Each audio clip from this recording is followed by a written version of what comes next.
నమస్కారం ఫ్రెండ్స్. ఈరోజు మనం టెట్ పేపర్ 2 కోసం ఎంతో ముఖ్యమైన విజ్ఞాన శాస్త్ర ఉద్దేశాలు, లక్ష్యాలు, విద్యా ప్రమాణాలు అనే అంశాన్ని సులభంగా, స్పష్టంగా తెలుసుకోబోతున్నాం. విజ్ఞాన శాస్త్రాన్ని ఎందుకు నేర్పాలి? దాని ద్వారా విద్యార్థుల్లో ఏ విజ్ఞానం, నైపుణ్యాలు, వైజ్ఞానిక దృక్పథం, పరిశీలన శక్తి, తార్కిక ఆలోచనలు అభివృద్ధి చేయాలి అనే విషయాలను ఈ టాపిక్‌లో అర్థం చేసుకుందాం. ఈ అంశం ద్వారా విజ్ఞాన శాస్త్ర బోధన యొక్క ప్రధాన ఉద్దేశాలు, లక్ష్యాలు, అలాగే విద్యార్థుల్లో అభ్యసనాన్ని అభ్యాసాన్ని అంచనా వేసే విద్యా ప్రమాణాల గురించి స్పష్టంగా అవగాహన పొందవచ్చు. పరీక్షల దృష్ట్యా ఇది చాలా కీలకమైన అంశం. కాబట్టి వీడియోను చివరి వరకు శ్రద్ధగా చూడండి. ప్రశ్నలు మరియు సమాధానాలు, పాయింట్లు గమనించండి. ఇవి మీకు అందరికీ పరీక్షలో చాలా ఉపయోగపడతాయి. టెట్ పేపర్ 2లో ఈ అంశం నుండి నేరుగా ప్రశ్నలు వచ్చే అవకాశం ఉంది. అయితే ఆలస్యం చేయకుండా ఈ టాపిక్ని ప్రారంభిద్దాం.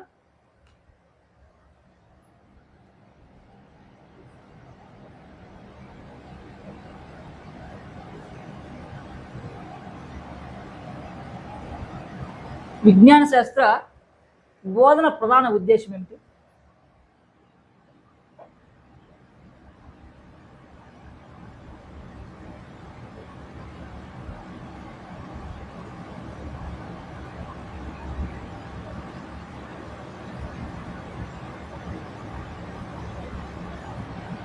విజ్ఞాన శాస్త్ర బోధన ప్రధాన ఉద్దేశం ఏమిటి? విజ్ఞాన శాస్త్ర బోధన ప్రధాన ఉద్దేశం ఏమిటి అంటే శాస్త్రీయ దృక్పథాన్ని పెంపొందించడం.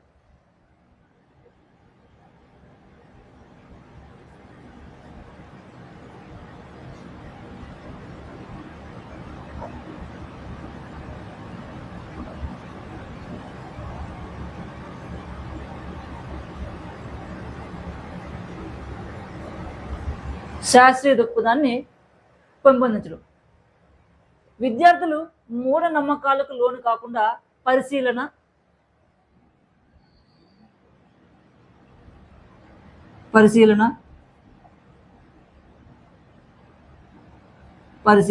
ప్రయోగం, తార్కిక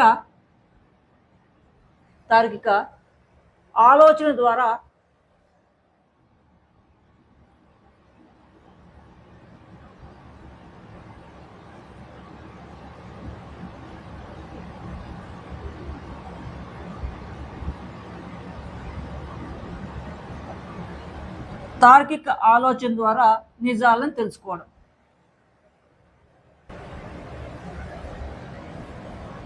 విద్యా ప్రమాణాల గురించి తీసుకున్నట్లయితే విద్యార్థి నేర్చుకున్న దాన్ని అంచనా వేయడానికి ఉపయోగపడతాయి ఈ విద్యా ప్రమాణాలు. అదేవిధంగా విజ్ఞాన శాస్త్ర విద్య ద్వారా విద్యార్థుల్లో ఏ లక్షణం అభివృద్ధి చెందింది అంటే శాస్త్రీయ వైఖరి.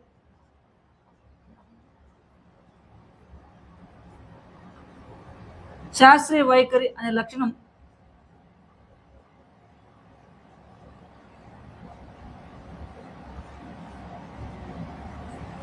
అభివృద్ధి చెందుతుంది. విద్యా లక్ష్యాల విషయానికి వస్తే బ్లూమ్స్ విద్యా లక్ష్యాల వర్గీకరణలో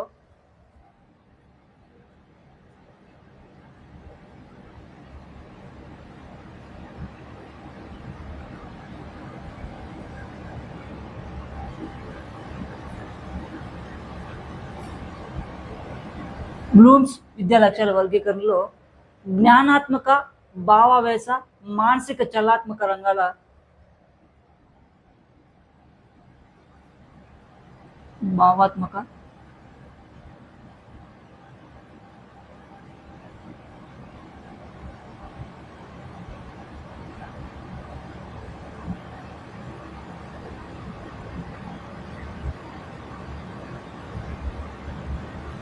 రంగాల గురించి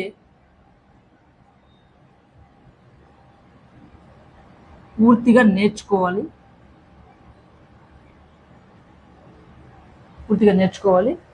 ఉదాహరణకి విద్యా ప్రమాణాల్లో పరిసరాల విజ్ఞానానికి, విజ్ఞాన శాస్త్రానికి తేడా దాదాపు ఉండదు.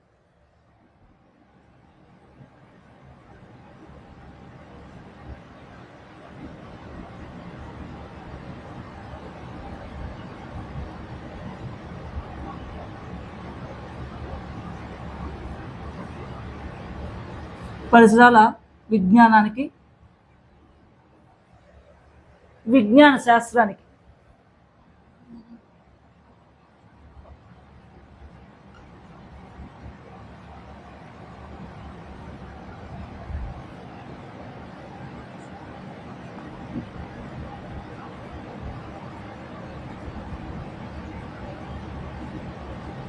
తేడా ఉండదు. సో ఇప్పుడు మరి కొన్ని విషయాలు ఇప్పుడు తెలుసుకున్నాం. బోధనా లక్ష్యాల వర్గీకరణ ఇవ్వబడిన అంశాల్లో ఏ అంశానికి ఉపయోగపడుతుందో గుర్తించండి.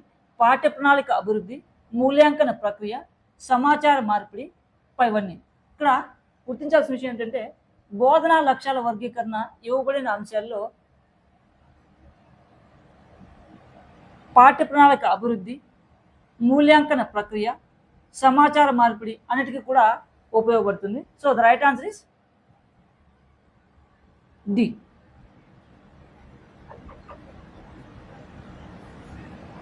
అదేవిధంగా ఈ విద్యా లక్ష్యాలు రూపొందించేందుకు సరైన ఆధారం ఏది అయితే మనం విద్యార్థుల అవసరాలు, విద్యా వ్యవస్థ స్వభావం, సామాజిక అవసరాలు, పైవన్నీ. ఇక్కడ లక్ష్యాలు రూపొందించేందుకు సరైన ఆధారం విద్యార్థుల అవసరాలు, విద్యా వ్యవస్థ స్వభావం, సామాజిక అవసరాలు, ఇవన్నీ కూడా సరైన ఆధారాలు కావడంతో మనకి ఈ ప్రశ్నకి సరైన ఆన్సర్ పైవన్నీ. So the answer is the is the right answer. ఈ వీడియో మీకు ఉపయోగపడితే లైక్ చేయండి, ఈ వీడియో ఛానల్ని సబ్స్క్రైబ్ చేయండి, అలాగే మీ ఫ్రెండ్స్ అందరికీ షేర్ చేయండి. మరిన్ని టెట్ ముఖ్యమైన టాపిక్స్ అన్నీ కూడా మనం నెక్స్ట్ వీడియోలో మళ్ళీ తెలుసుకుందాం. Thanks for watching.